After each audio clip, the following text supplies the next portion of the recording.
Hoje nós estamos no capítulo 46 do livro Renovando Atitudes, do Hamed, onde ele aborda o capítulo 10, item 18, do Evangelho segundo o Espiritismo.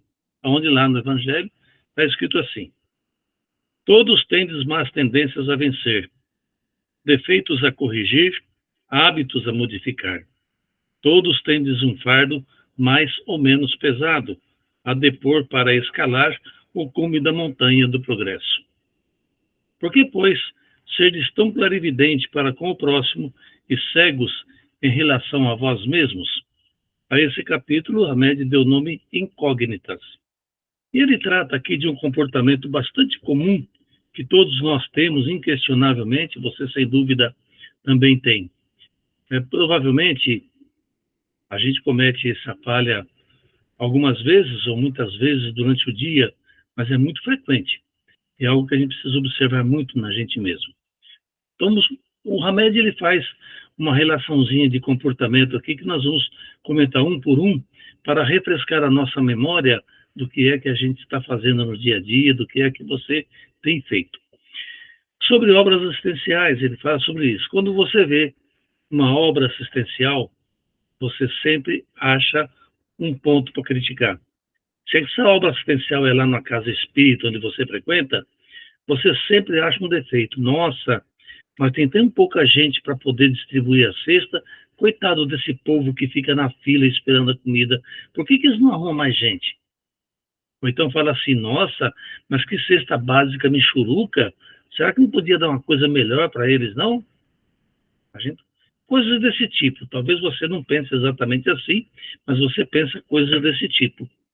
E a pergunta que Hamed faz é por que então você não se predispõe a um tempo ir lá e ajudar na distribuição? Você percebe, parou para pensar, que uma mão de obra a mais pode agilizar o atendimento das pessoas? E por que você não dá um pouco de dinheiro para a casa para que ela possa comprar uma cesta básica mais recheada para as famílias carentes? Criticar é fácil, né? Mas a gente não para por aí, a gente vai em frente. Quando você assiste uma palestra, pode ser uma palestra espírita, essa mesma nossa que nós estamos fazendo, pode ser uma palestra espírita em qualquer outro lugar, sobre qualquer outro tema, é muito comum a gente fazer críticas ao expositor. Nossa, mas o linguajar dele é um linguajar impróprio, ele deveria ser mais educado. Nossa, mas ele abordou assim de maneira tão superficial o tema, por que ele não se aprofundou melhor? Nossa, mas o linguajar dele é muito difícil, por que ele não usa um linguajar mais próprio? Mas você não se preocupe em pegar um livro, ler, estudar o tema, nem tão pouco aprender a falar em público. Mas criticar o expositor, a gente sabe.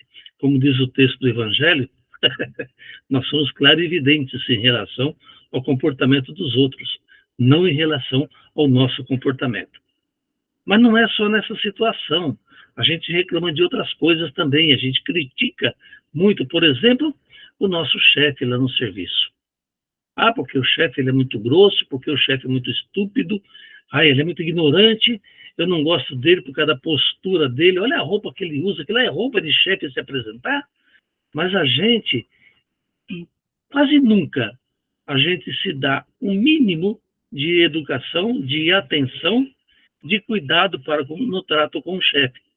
A gente geralmente critica ele por ser de um jeito e a gente é indelicado, sendo às vezes até seco no tratar a pessoa e trata ele com indiferença, mas reclamam que ele não é atencioso. Mas não é só do chefe que a gente fala, né? A gente fala de todo mundo. Aliás, a fofoca é uma coisa impressionante, né? A gente fala de todo mundo mesmo, não tem jeito. E não há ninguém que seja tão perfeito como nós somos. Porque aquele lá, ele só fala mal dos outros, o outro ele anda de um jeito esquisito, o outro parece que não toma banho, o outro parece um indigente, porque usa roupa suja, roupa amassada, mas a gente, em momento algum, a gente se preocupa em auxiliar essa pessoa, em ajudar essa pessoa. E é assim uma questão interessante, e todas as vezes a gente não para prestar atenção nisso. É muito curioso isso. Quando nós criticamos alguém, é porque nós nos colocamos num grau superior a esse alguém. Se alguém está aqui embaixo, eu estou lá em cima. Porque se eu não me acho melhor do que o outro, eu não tenho o que criticar no outro. Se eu critico é porque eu sou melhor do que o outro.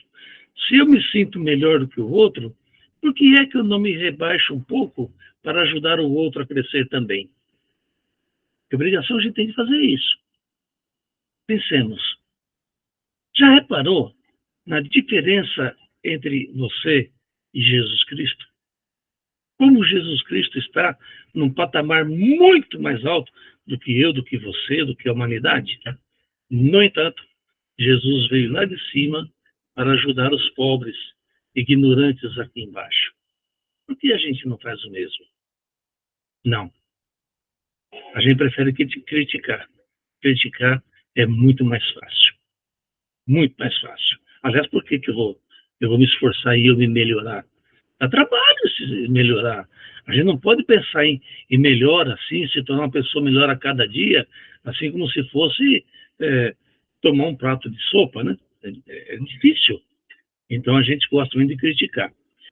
Hoje em dia, está muito comum uma coisa assim que é muito interessante e muito peculiar no nosso dia a dia, esse tópico que a média aborda, que é a gente falar mal do governante. A gente nunca está de acordo com os nossos governantes, nem com aquelas pessoas que ocupam cargos na administração pública. Hoje em dia está na moda, uns falam mal do Bolsonaro, outros falam mal do Lula, e aí descarrega tudo aquilo, tudo que acontece na sociedade é culpa deles. É culpa deles, é culpa do prefeito, do governador, dos vereadores, dos senadores, por aí vai. E a gente fala, reclama, e a gente não presta atenção num detalhe. E nós, na sociedade que a gente vive, no agrupamento social que a gente vive, a gente não contribui em nada para que esse grupo se torne melhor. E se eu puder incriminar o meu vizinho, eu vou incriminar, mesmo que ele seja inocente. Então não é uma boa, né? A gente precisa parar com esse negócio de ser clarividente no problema dos outros, porque a coisa mais fácil do mundo é achar defeito e erro nos outros. A gente acha mesmo, defeito mesmo, duro mesmo, difícil, é nós acharmos defeito em nós mesmos. Aí é difícil. Aí é difícil. Porque nós, em relação a nós temos um comportamento diferente. Hamed, ele destaca bem isso. Por exemplo, quando você está com uma dor qualquer, uma dor física qualquer, ou uma dor moral, um sofrimento qualquer, você sempre vai colocar essa dor, esse sofrimento num grau superlativo. É muito comum você ouvir uma pessoa dizer assim, e você deve ter ouvido, se é que você já não falou isso. Meu Deus, como eu sofro tanto. Ninguém no mundo sofre como eu. E há uma verdade nisso. Ninguém no mundo sofre como a gente. Porque cada um de nós, nós sofremos de acordo com a nossa própria capacidade e de acordo com o nosso entendimento. Nós sofremos assim. Portanto, diante do mesmo problema, 4 pessoas sofrerão de 4 maneiras diferentes. Mas o que a gente quer dizer não é isso. O que a gente quer dizer é que quando eu digo que ninguém sofre como eu estou me colocando como o maior sofredor do mundo. Quantas vezes a gente não para e fala assim em voz alta e outra pessoa diz, e outra pessoa ouve. A gente fala assim, meu Deus, o que será que eu fiz para Deus para merecer isso? E a gente acha que foi Deus que nos puniu porque nós não fizemos nada. Deus nos puniu porque é uma tremenda injustiça esse sofrimento que eu tenho. Eu sou sempre maleável no que diz respeito aos meus problemas. Vocês já repararam que tem muita gente, espero que você não seja desse tipo, que pede. Tem maneira de pedir. Tudo que olha, você vai fazer uma reza para Deus, você reza para Deus assim, ai Deus, meu Pai, me dê felicidade, me dê saúde, me dê paz. Se você não tem, é porque Deus não te deu, porque Deus é ruim, Deus é vingativo, é punitivo. Você só pede. Você pede coisa para o seu amigo, pede coisa para o seu chefe, para que ele tolere você, para que ele te aceita. Mas a gente não doa nada. Nós não damos nada para os outros. A gente só pede, só quer receber, mas dá mesmo. Se você está numa sobrevive, passa por uma tragédia, dessas que estão, infelizmente, se tornando muito comum, como aquela enchente que tivemos no Rio Grande do Sul, aí você pede alimento, você pede roupa, moradia, você pede tudo.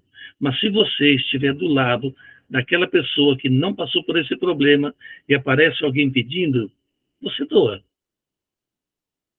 Falar mal daquelas campanhas que recolhem alimento, cobertor, colchões para esses náufragos, a gente encontra um monte de motivo para criticar. Mas nós colaboramos? É algo para se pensar. Por isso mesmo, nós temos muita capacidade, nós temos muita criatividade, até mesmo de dizer, para a gente poder reclamar, esbravejar, xingar, ficar revoltado, a gente se descabela, a gente fica com raiva de tudo, mas a gente não faz nada de bom para melhorar isso. Você já ouviu uma pessoa falar para você, tomara que você nunca tenha falado assim, tudo que eu faço na vida dá errado, e a gente não percebe, essa pessoa não percebe que enquanto nós não mudarmos de atitude, os erros continuarão iguais. Porque é uma ciranda, é uma roda viva. Nós erramos, respondemos pelos nossos erros, ao invés de nos corrigir, a gente erra do mesmo jeito, sofre, erra, sofre. Esse sofrimento parece que não para nunca, porque nós não temos o hábito de fazer alguma coisa de bom para mudar a situação e nem sequer nos damos ao trabalho de fazer uma autoanálise, da gente procurar se conhecer, para a gente ver o que é que nós estamos fazendo errado, para que a gente possa corrigir e aí as coisas acontecer de maneira correta. Eu tive um amigo que me ensinou muita coisa na vida e uma vez eu chamei porque estava lá no serviço, estava dando tudo errado, eu não conseguia fazer certo, e ele chamou, eu chamei ele veio, sentou na minha cadeira, mexeu lá no computador e tal, acertou. Aí eu perguntei, mas como é que você fez isso? Ele olhou para mim, deu risada e falou assim, faz certo o que dá certo. Então essa frase dele me marcou muito, faça certo o que dá certo. Se as coisas estão dando errado para você, é porque você não está fazendo certo. Faz certo o que dá certo. Temos que ter esse bom senso. Tem que ter muito cuidado com isso. Por isso, o caminho que nós temos para modificar a nossa vida e fazermos as coisas certas, nós temos que fazer um exame muito profundo de nós mesmos, mas sem procurar desculpa. Lembre-se, nós, seres humanos, somos os reis das desculpas quando as acusações é contra nós. Para a gente fazer essa análise profunda, essa reforma íntima intensa, nós temos que tomar muito cuidado para não cair no desculpismo, porque a gente vai invariavelmente cair. Se nós fizermos esse trabalho com profundidade mesmo, de autoconhecimento, de pesquisar com profundidade aquilo que nós sentimos, então nós iremos descobrir, sim, os nossos erros. De um dia para o outro, nem pensar. Esse é um trabalho de anos e anos. Nós vamos melhorando aos poucos, mas o nosso grau de imperfeição, a nossa margem de erros, de coisas erradas que a gente faz, é tão grande, que demora anos e anos para a gente poder corrigir tudo. Frequentemente, na maioria das vezes, uma vida só não dá. Mas tem aquela história, né? Toda caminhada começa no primeiro passo. Por mais longa que seja a caminhada, ela não vai se concretizar se você não der o primeiro passo. Quem sabe hoje não é o nosso primeiro passo, não é o seu primeiro passo, para a gente poder se corrigir, mudar a nossa vida, modificando a nós mesmos. Observando essas pessoas que têm esse costume de criticar tudo, de botar defeito em tudo, em todas as pessoas, sem procurar olhar para si mesmo, chama atenção porque são pessoas, como diz o Hamed, é uma incógnita essas pessoas. Como é que você pode ficar reclamando dos outros, apontando o erro dos outros e você não ver os seus próprios erros? Esses são os incógnitas de que trata o Hamed. Por isso, nós temos que tomar um cuidado muito grande de aprendermos o seguinte: o mundo, nós não conseguiremos mudar o mundo. Nós não conseguiremos mudar o nosso semelhante, nós não somos capazes de mudar a nós mesmos, que dirá o nosso semelhante. Nós não somos capazes de fazer grandes obras de caridade, não dá. Mas nós temos que nos esforçar ao máximo para fazer tudo aquilo que estiver dentro do nosso limite, dentro da nossa capacidade. E é nosso limite, nossa capacidade, apesar de ser estreita, dá para fazer muito, muito mais do que nós fazemos hoje. Não há outro caminho. Então, se nós queremos, se você quer, se eu quero, que a nossa vida melhore, que a sua vida melhore, só tem esse jeito. Autoanálise, corrigir-se e comece parando de procurar erro nos outros e comece a procurar erro em si mesmo. Vai ajudar bastante, vai melhorar bastante. Eu fico por aqui hoje. E aqui eu termino aí meu comentário, agradecendo a Deus, nosso Pai Celestial, a Jesus Cristo, nosso Mestre, e aos bons espíritos que nunca nos desamparam. Graças a Deus.